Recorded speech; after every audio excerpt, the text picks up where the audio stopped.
It's a little terrifying because you absolutely cannot miss. Goalies now are completely at a premium. Not, right? Like, Canada doesn't have a ton of great options.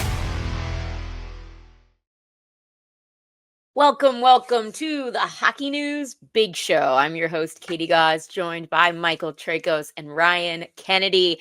13 days, folks, until we drop the puck on the start of the regular season, but we are well on our way into preseason hockey for the NHL. Lots of good games, lots of good fights. We'll talk about that a little bit later in the show. But let's kick things off with a topic that is not going to be something we can keep talking about for too much longer. Austin Matthews throwing down the gauntlet, putting a ban on Mitch Marner questions. He who shall not be named in Leafs pressers coming up in the next 2 weeks. It'll be interesting to see who breaks that rule first.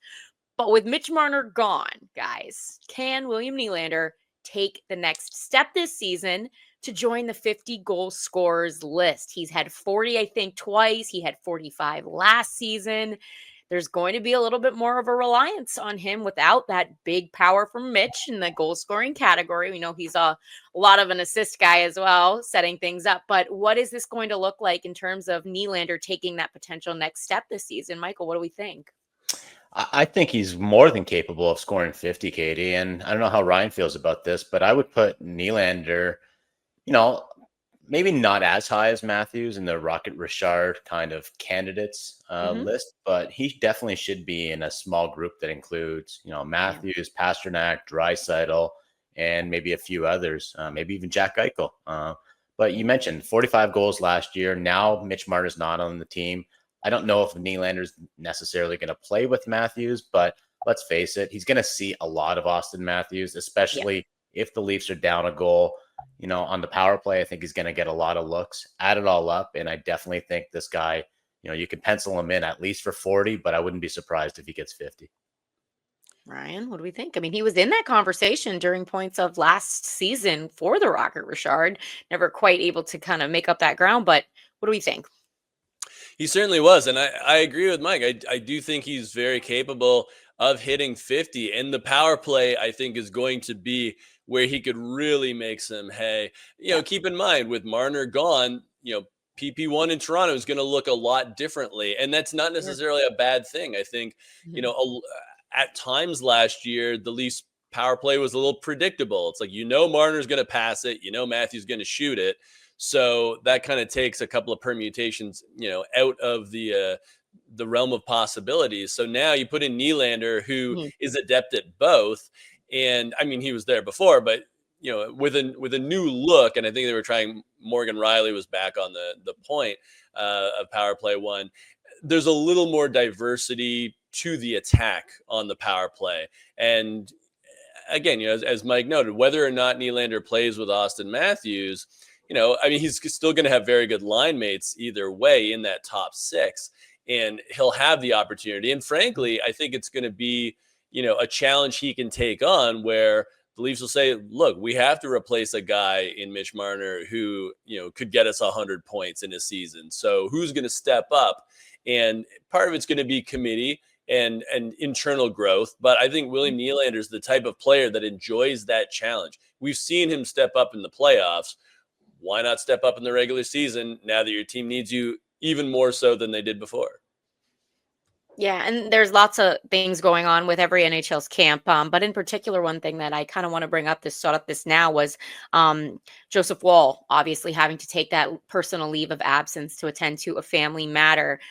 He's a huge piece for the Leafs. And when you have the uncertainty of not knowing when he'll return, there is the inherent, all right, well, who is going to be stepping up, filling that void for the time being? What have you guys heard, if anything, kind of just in terms of rumblings and just kind of what the expectation will be for, that backup goaltending position?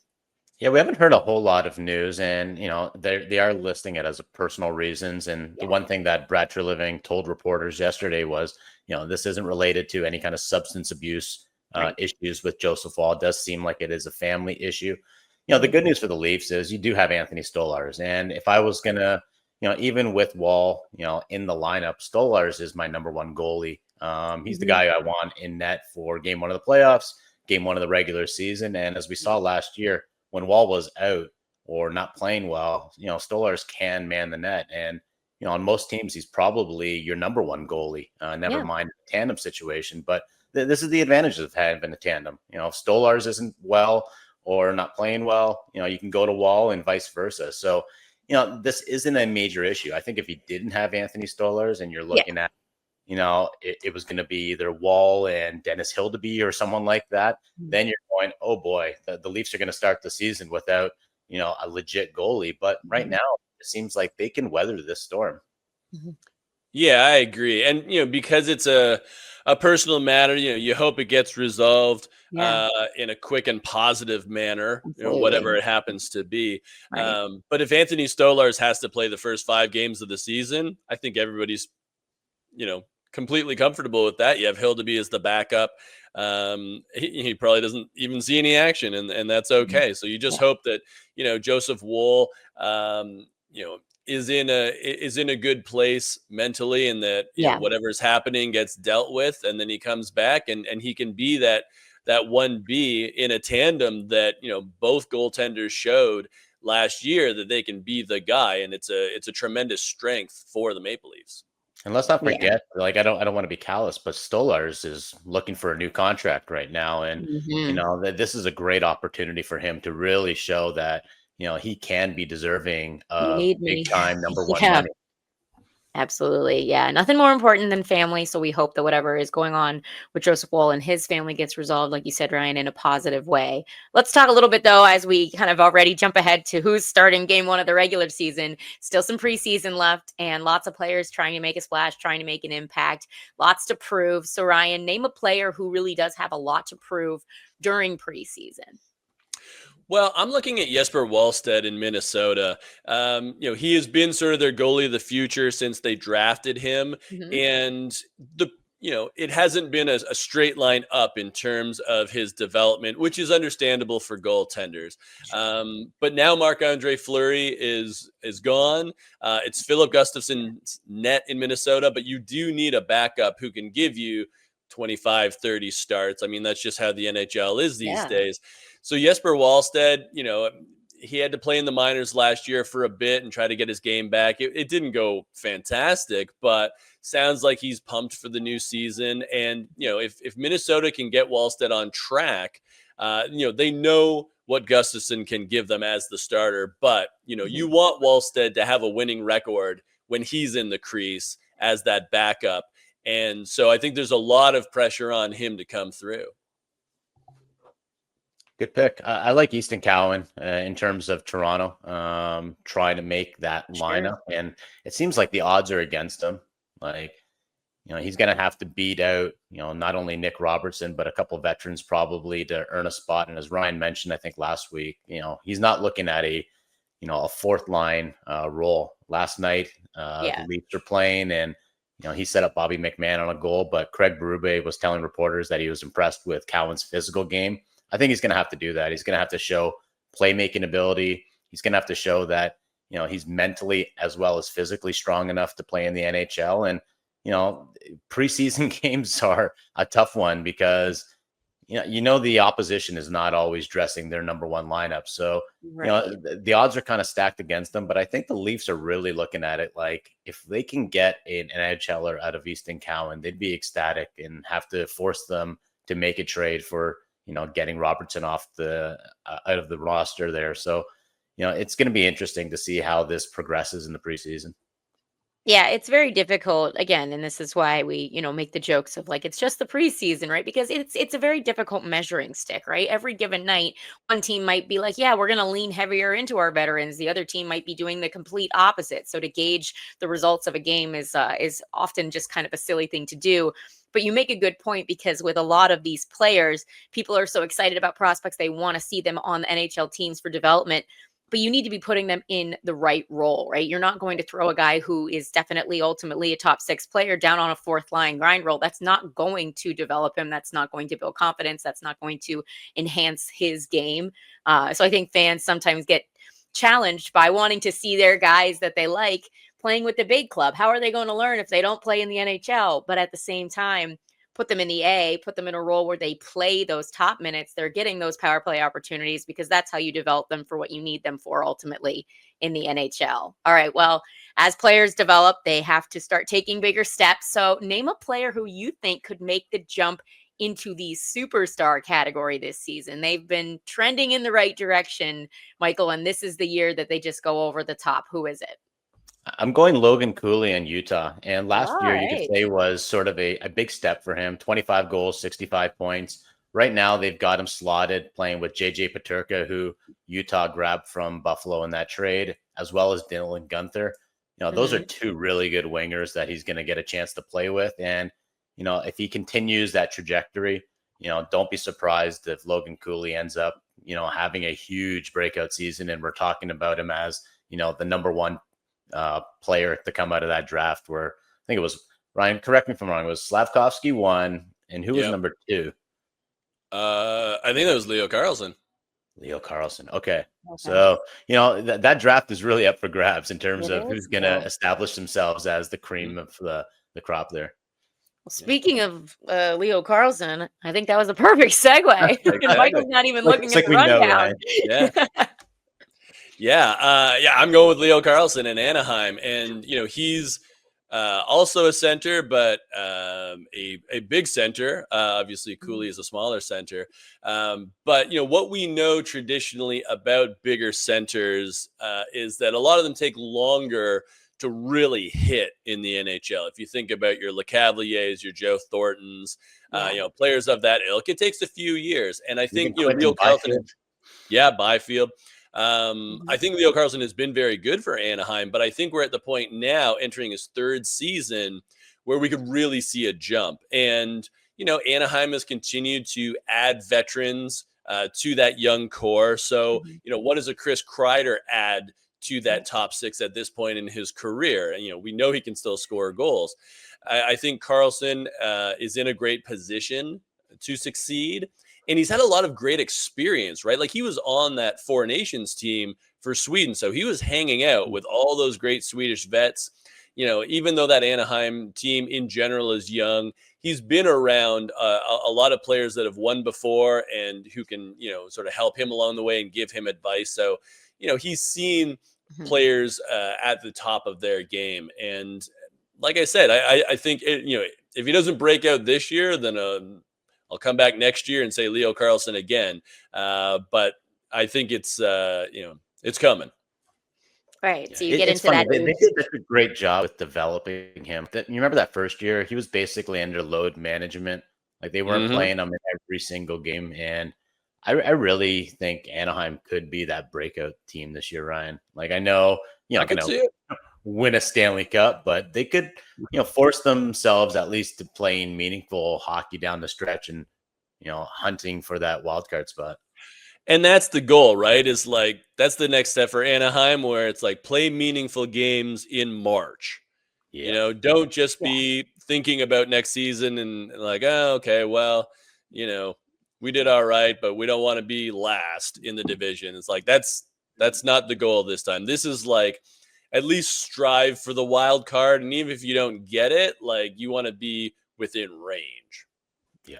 So I just was curious. I was looking up their ages and everything. So it was actually, we had Slavkovsky, Simone Nemec, and then Logan Cooley was that 2022. 2023 was when we had Bedard and then Leo Carlson. But the point being is that that's where we're at, right? We're in this 2022, 2023 area of the draft where, okay, these players have gotten their feet wet. They've established themselves with their teams. And we're kind of at that point where they're at that age that you want to start seeing them take those next steps, right? And then once you get into the age of, 23, 24 is when you really want to see them hitting, those years of getting into the prime, so to speak. But yes, certainly a lot of expectations for the young guys coming out of those most recent 21 or 22 and 23 drafts. All right, well, let's talk about this. Teams that are genuinely in the mix for playoffs, not teams that you're like, yeah, I'd be love to see these guys make the playoffs this year. We're talking about teams who, are very much saying we need to be in the playoffs. Like, it would be a huge disappointment if we're not. So no long shots here, but which of these playoff aspiring teams have the worst depth at forward? We'll start there, Ryan. Okay, I'm going with Boston. And I know Boston was last in the division last year, but that was like a blip. right? Like they Yeah. have Jeremy Swayman, they have Charlie McAvoy, who's now healthy. They have David Pastrnak. They have a new coach in Marco Sturm. So I believe Boston will at least fight for a wild card spot. Having said that, after David Pastrnak, who had 106 points last year, their next highest scorer was Morgan Geekie with 57.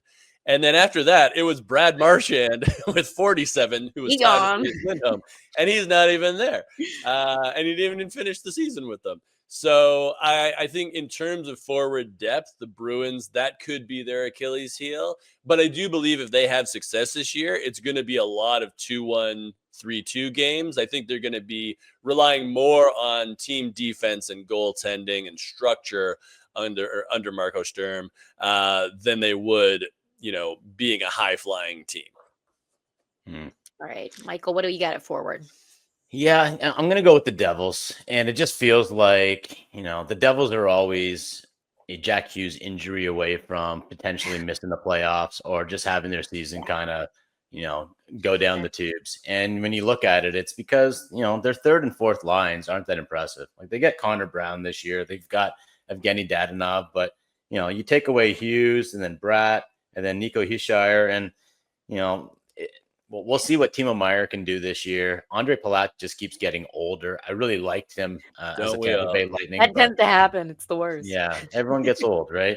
So I just don't see the same depth. And, even this season, I know we're talking forwards, but, the Luke Hughes, big question mark as to when is he going to sign. That's still dangling over them. I wouldn't be surprised if Hughes goes down or, obviously if Luke Hughes goes down, that'd be massive too. But if Jack Hughes gets another injury, I'm sure he's tired of talking about his health and trying to stay healthy. But let's face it, there's a reason why we keep talking about Jack Hughes and injury situations because he can't stay healthy because he's not the biggest guy. So, a lot of question marks for me when I'm looking at the Devils. I agree with both of those picks. I think, again, like every team needs to have superstars, but when the supporting cast is really feeling strung together and really just, there's that drop off in production in a severe way, like you described, it's a tough recipe because we know how hard it is to stay healthy for an entire NHL season. And you lose a guy like that for even a handful of games, things change quite a bit. All right, well, you can't have bad depth at forward and at D, so we've got different teams if you're genuinely aspiring to be in the playoffs. Otherwise, what are we talking about here? So kick us off, Michael, with what team you feel has playoff aspirations but really is a little bit weaker in the D department. Yeah, I'm going to go with the Ottawa Senators. And we saw their lack of defensive depth against the Leafs, where I think Toronto's offense was just giving them fits. Like I love Jake Sanderson. I think he's going to be on Team USA. He was so good at the Four Nations, and he really is their centerpiece on the back end. And you still got Thomas Chabot, but after that, you've got like Artem Zub, you've got Tyler Klevin, and I guess they're still waiting on a couple prospects like Carter Yakemchuk.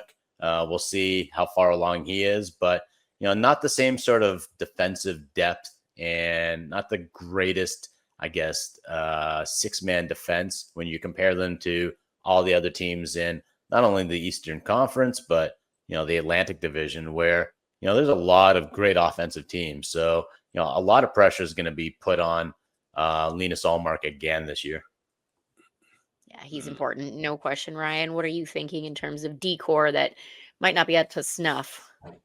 I'm going to stick in the Atlantic Division and say the Detroit Red Wings. I love Moritz Seider. I love Simon Edvinsson. I don't love much after that. Maybe Albert Johansson has a lot of potential. But I just feel with the Red Wings, like they have a lot of guys that other teams didn't want or were okay parting with. And I don't think you can have more than one of those guys, right? Like you can hit on somebody who other teams cast off. Gustav Forsling, for example, turned out he's actually one of the best defensemen, in the NHL. But only Florida unlocked it, right? But you look at like, Justin Hall, Travis Hamonic, to a lesser extent, Jacob Bernard Docker, these guys are, on another, they're on their sort of second or third chances. And I just think that, they've really like played Seider so much and giving him the toughest matchups. And he's, he was with Sherratt at one point. So I don't think they're putting him in like the greatest position to succeed. Like ideally you have a Seider Edvinsson pairing, but then like the rest of it would be a mess. So, I think the Red Wings need a little more on the back end if they're truly going to compete. Yeah. All right. Well, Justin Hall, man. All right, we'll leave him. We'll leave him alone for now. We'll leave him alone for now. He'll end up in Pittsburgh. Yeah, exactly. All right. Well, we just talked a lot about teams in the East, and rightfully so. Maybe there's some missing pieces there. But there's one division where if you start to fall off early, you're done for, because it is so competitive and it is so stacked, and that is the Central Division, which brings us to this next conversation. So one team who should be on trade watch early this NHL season, and I find it interesting but not really surprising that you guys both picked teams from the Central, because again, you've got to be on almost the entire season to be successful. So Ryan, kick us off. Who is a team that you feel like could be on trade watch early because they just can't, they can't afford to miss? Yeah, I'm going with the Minnesota Wild. And I think not only can they not afford to miss, but, it's going to be dangling in the background until he signs an extension is Kirill Kaprizov. And, the Wild need to prove to him, I think, that they are serious contenders. And again, when he was healthy last year at the beginning, they were one of the best teams in the league. So they have that capability. But I think if Minnesota finds themselves kind of middle of the pack early and GM Bill Guerin wants to stir the pot, maybe it's a trade that gets it done. So I don't think of Minnesota as a team where, it's not necessarily a negative thing where it's like, oh, they're not good enough, they need to make a trade. I almost feel it's like they need to take that next step and prove to Kaprizov that they can surround him with enough talent to make a run. So, it might be something of a shocker. It might be a Marco Rossi trade for all we know, where they just want to shake up that forward core and get a different look. That to me would be very intriguing if Minnesota's put in that position. Yeah, I've got similar reasons for picking Nashville. And obviously Nashville had the season from hell last year. And going into this year, I imagine that they need to have a good start just because of what Ryan just mentioned. Like, the Central Division is just not an easy division to make the playoffs. And, Minnesota, Colorado, Winnipeg, Dallas, and then potentially St. Louis, like those are really good teams. So I don't know how Nashville actually gets in there, but, they've got 2 more years left of Ryan O'Reilly. He didn't sign there. He said just to retire and enjoy, going to Tootsie's every night. Like, he went there to try to finish out his career on a competitive team. And I think Steven Stamkos did the same thing, and Jonathan Marchessault and Brady Shea. But, looking at their roster, is there a shakeup coming? And if it is, it could include one of these UFAs, like a Michael Bunting, Eric Halla, a Michael McCarron, or even a Ryan O'Reilly, who I mentioned is not a UFA this year, but the following year. So definitely something's going to happen in Nashville if they don't get off to a start, whether it's a trade or a coach being fired.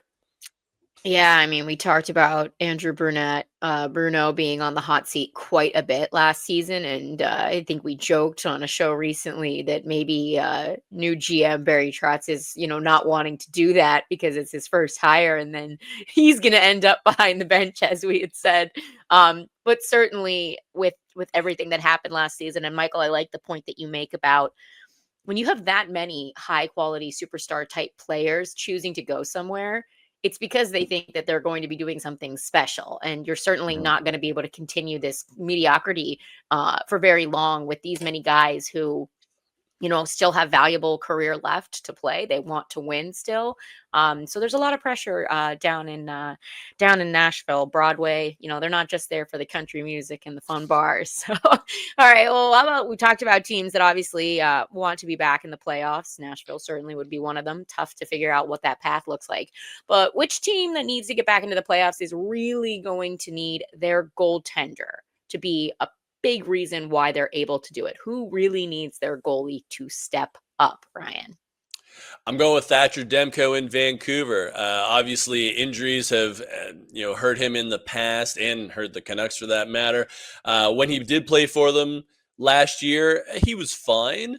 But we know what kind of upside Thatcher Demko has. Like, he is a game Yeah. stealer. He is a difference maker.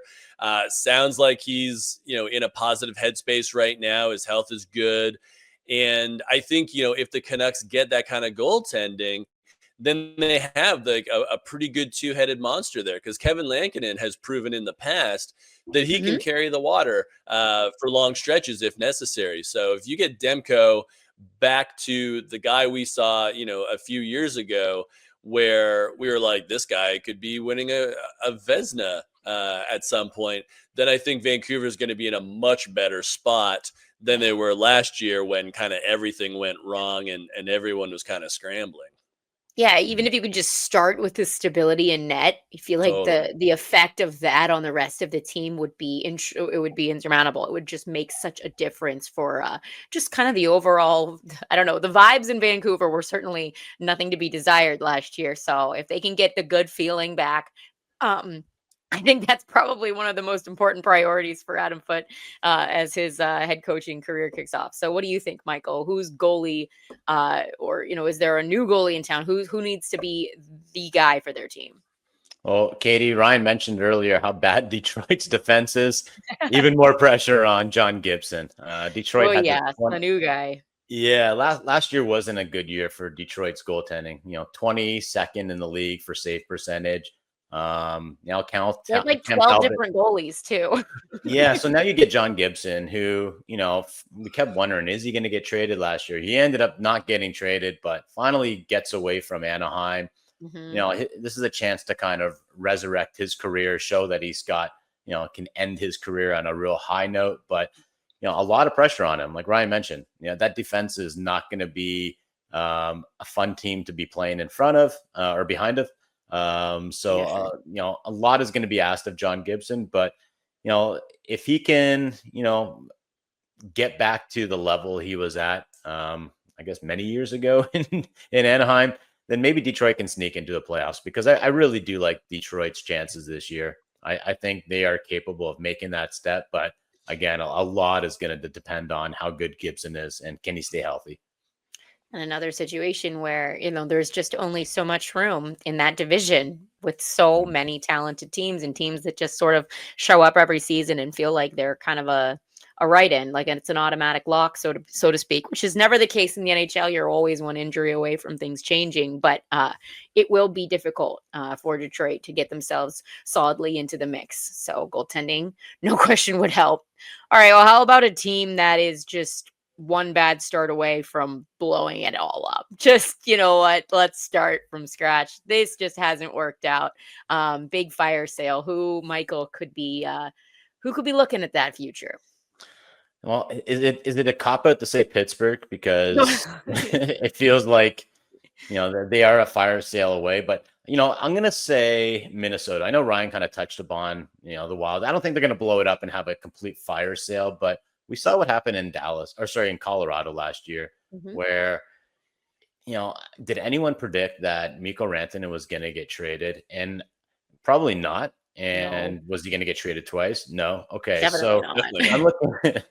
I'm looking at Kirill Kaprizov, and if this contract situation does not get squared away, could we see back-to-back years where a superstar gets traded mid-season? And I'm not saying that Minnesota is going to trade him just for a bunch of beans here. They're not looking for prospects and draft picks. They're probably going to want something in return that's still going to make them as good, if not better. But, I love the idea that we could see a hockey trade midway through the year. And, if that's the case, then, maybe Kirill is the guy that we could see on the trading block. Let me throw something out for funsies here. Here we go. Kaprizov for Eichel, who's also on an expiring contract. Yeah. Who says no? Or do we? The problem is Vegas doesn't have centers, though. That's the only thing. It's true. Yeah. Well, I mean, you can get guys to play like I'm sure Also, McDavid will want to go there in a year from now. maybe. Yeah. We'll see. Kaprizov for Crosby. Ooh. Just so crazy. It's not what you need. If you're Minnesota, you need a little bit more time than that, I would think. But it's kind of an interesting conversation. The way you're framing it, Michael, is it's not this fire sale where you're blowing everything up, but something just sort of lights the league on fire the way Mikko Rantanen's trade did. And there's a part that keeps getting brought up in everyone's mind of this constant, never-ending conversation with Sidney Crosby. And, he's thinking about it. And every rumor and every insider has to say something about Crosby every day just to get those clicks at this point. But if things go really badly, how I don't know. I know that he is so loyal and he wants to see it out, especially with Malkin and Letang and all those guys there. But if we're talking like bad, bottom of the league right around Christmas, I just start to wonder what it could look like and what it might take for those crazy, because there's nothing that would shake up the league more. It would be nuts because we've just been talking about it for so long. So who knows? But all right, Ryan, let's see what you've got for us in terms of not starting great. Who's shaking things up? I'm looking at the Seattle Kraken. They have a new GM in Jason Botterill. They also have a lineup where they have a ton of veterans who have either 1 or 2 years left on their deals, so very tradable. Mm-hmm. And, these are guys that are useful veterans. The problem in Seattle is they only have guys that are kind of useful veterans, and then they have like Matty Beniers and Shane Wright who are still sort of finding their way up. But it feels like the Kraken, they need to either get younger or have a little more definition, where they have guys that are like legit top six. Like you need a guy who's like at least a 90-point threat, like maybe he only gets 85 points or something like that, or 80 points if it's a down year, but you need somebody who's at least a threat to be, that upper echelon guy. And right now they don't really have that. So I could see Seattle, and, they're not in the toughest division, but they're in a top heavy division. So you don't want to fall behind early, because then it's like, okay, well, we don't even have a shot at the wild card because it's probably 5 in the Central. So I do think that the Kraken, they have the opportunity to really kind of blow things up. And you know what? I mean, if they landed Gavin McKenna, not the worst thing in the world. What's interesting about the Kraken, Ryan? Not a single player on their team is on Team Canada or Team USA or like a hopeful for those rosters. Like that's an indictment. I think you could probably go around the league and be like, do you have a guy who's either on the Canadian or the US Olympic team? If the answer is no, I bet you're not a playoff team. Good point. That's a very good point. I don't even know if they have a Swede. I look at the Kraken, and when I look at just kind of the game they play, and I look at their roster makeup, they're one of the top teams that I truly don't know what they are. I have no idea. Exactly. I don't know where they're at in their.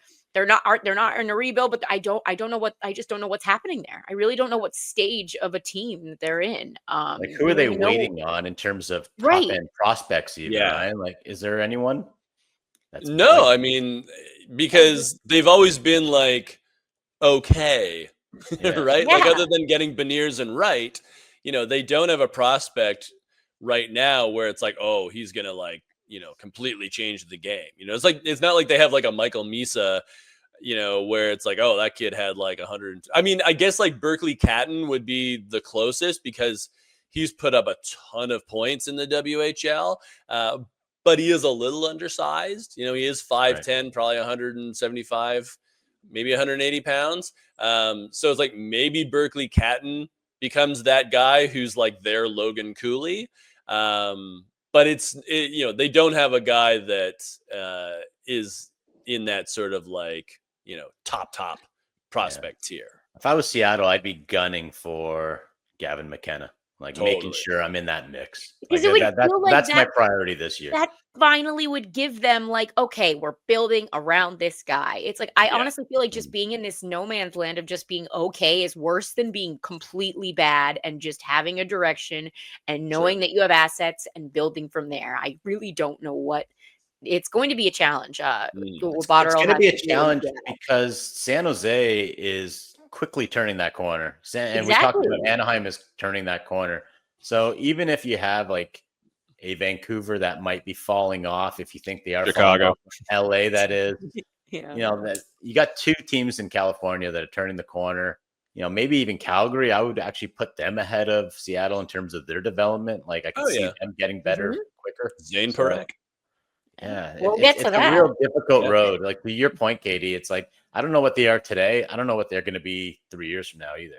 No, I have no clue. Like something, like you said, something has to be a catalyst to change that. And the Gavin McKenna is a perfect example of it because right now I don't see what the future looks like. I don't know what the present is. All right, let's talk about Yeah. the future ish. Some of these guys are kind of becoming part of the present very quickly.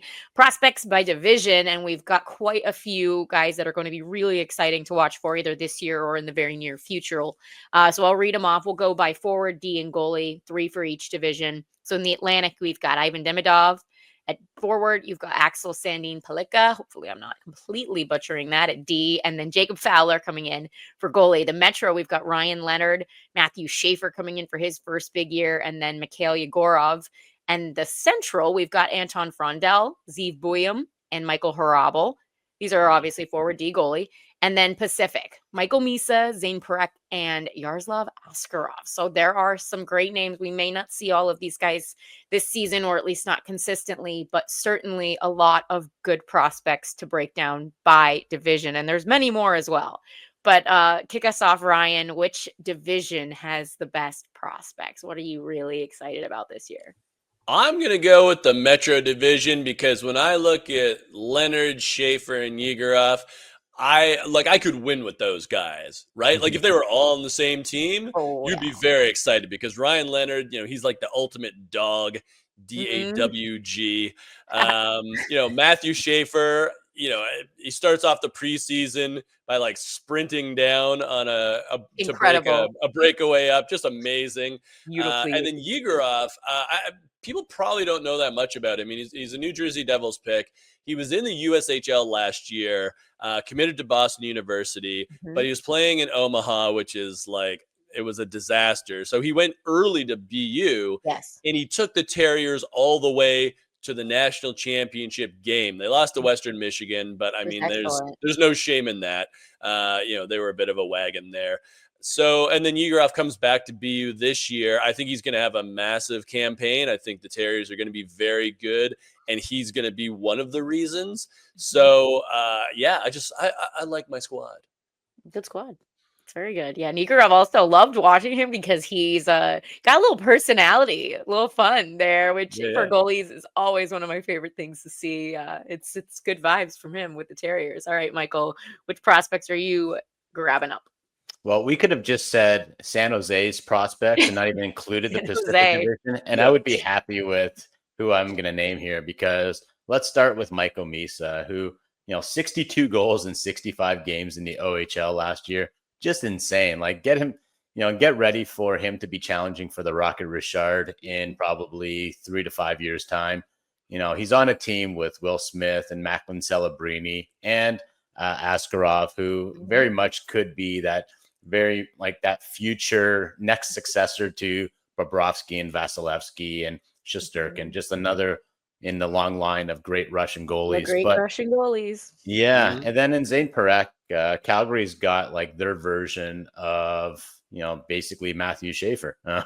He had 100 points last year in junior, so another guy that can just dazzle you offensively from the back end. So the good news if you're an NHL fan, not just a fan of specific teams, is that there's a ton of just high end prospects Yeah. really about to enter the league. And it comes at a time where still Alex Ovechkin and Sidney Crosby are playing just out of their minds at the age of like 40 years old. Yeah.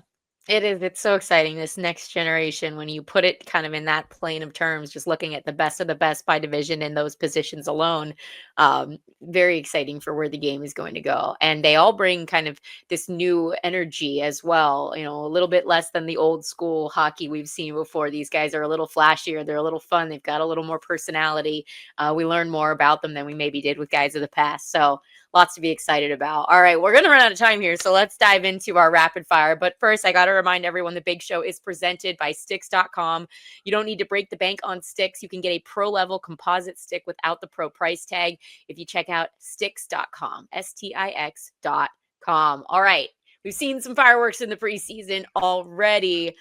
Yay or nay? And I think it depends on the outcomes, but fighting during preseason. We've seen some tilts. We've seen Gabe Landeskog already dropping the gloves. The captain is back bigger than ever.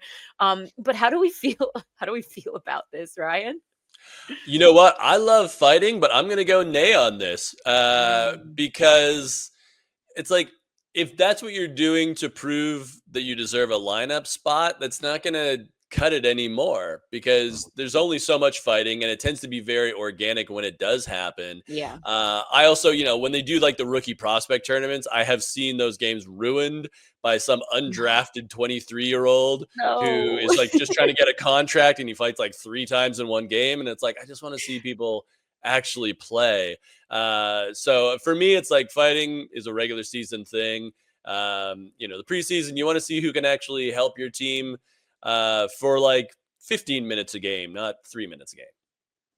I'll be devil's advocate here, and I'll say we keep complaining that preseason is meaningless. Well, obviously it's not meaningless to Gabe Landeskog and some of the others who are dropping the gloves. And just a little anecdote, my neighbor was just telling me that he bought a pair of preseason games for Leafs, Red Wings, and he spent $300 for a pair of tickets. So for him going to those games, he's probably happy. You want to see it all. See some goals, going to see some fights. He's not just going to some meaningless game where a couple guys are just like, I don't even care. That this means nothing. Yeah, well, especially when you've got both your Jacki brothers suiting up for Montreal, the Bash brothers. Like, I mean, who wouldn't want to be seeing stuff like that? It's like if we hadn't seen a single fight during the Four Nations, I think we all would have been disappointed. But again, there's the risk for injury. I've seen it go south so many times where important players get rolled on and you end up with an injury that impacts the team. So that instant gratification of the fight, it's just not always worth it. But I think there's definitely a kind of the jury's out on whether we want it in preseason or not. All right, real quick. First coach fired prediction, Michael, go. Sorry, Bruno. I'm going with Andrew Burnett. It just seems like the easy pick. There's so many coaches that I feel like this is their first year, or they're just in a spot where I don't see them getting fired. But Andrew Burnett, the odds are stacked against him right now. I could see it happening. Yeah, for me, it's Brunette as well, because there's been so much turnover already in the past, just like 18 months. There's only so many teams that can go to that well again. I know. I was thinking to myself, I'm like, we already fired everybody basically last season. Bruno's just the only guy that was left. So, of course, he's getting the carryover effect. So, who knows? Maybe Nashville will surprise us. They had a good summer. All right. Last one before we wrap it up. We had an Irish exit from Zadorov after winning it in overtime for the Boston Bruins. He went straight to the door. It was incredible. I think one of the backup goalies was sitting there too. It was incredible. So where does this rank on the list of great sellies? And could this be one of the best we see all year already in preseason? This was great, and maybe it speaks to the fact that maybe he thought the preseason was meaningless, because does he do this in a regular season game, Ryan, where those extra point actually matters? But it kind of reminded me of Merrick Malik, where he goes in the shootout and he goes between the legs and he does the Statue of Liberty pose, and it just seems so nonchalant, like he's been doing this his whole career. I don't know how many goals has Zadorov even scored in his NHL career, because if I was him, I'd be doing like, I'd be celebrating like Ovechkin, like my stick was on fire. Well, as the comments I was seeing, it's like this guy doesn't score enough. Is he really going to waste? Is this really what he wanted to do for this big moment? What do you think, Ryan? 51 career goals, according to our associate producer here, Wyatt. Wow. 51. All right, that's not bad. He's been there. Pretty good, but he's not the first to do it. I feel like, was it Matthew Tkachuk did it a couple of times last year? Somebody did it. The person I feel bad for was like Don's Lockmelis, who is like a Bruins prospect, where he went to celebrate and Zadorov was like, "No, I'm gone." So he's like, "Oh, is this what we're doing?" Yeah. Yeah. There you go. I mean, again, overtime. Oh, okay. Kachuk did it during that quadruple overtime playoff game, which Yeah, because he was just like, I just want to get out of the ice. He But was trying to get to really the good. elbow Fair. room before it closed, it sounded like there. Exactly. the elbow But room the really fact there was an never Irish closes. exit for Boston, which is a tremendous Irish town, that's some good synergy there. Didn't even Oh, think about that. I've even seen some rumblings online. I know we talked a little bit about who was going to be named Bruins captain, but Zadorov captain? Oh, I don't McAvoy would know. riot. That would be crazy. Right. I don't know who's He'd be like, stirring "What?" those rumors up, but he certainly had a fun night last night. We'll see what other sellies we get from the big man if he scores any more this season. Because honestly, like we talked about earlier with the Boston depth scoring situation, they are going to need help from everyone. Someone's gonna do it. All right. Well, preseason will roll on, but 13 days till we get to do the real thing. That does it for this episode of the Hockey News Big Show. For Ryan Kennedy and Michael Traikos, I'm Katie Gaus, and we will see you guys next week.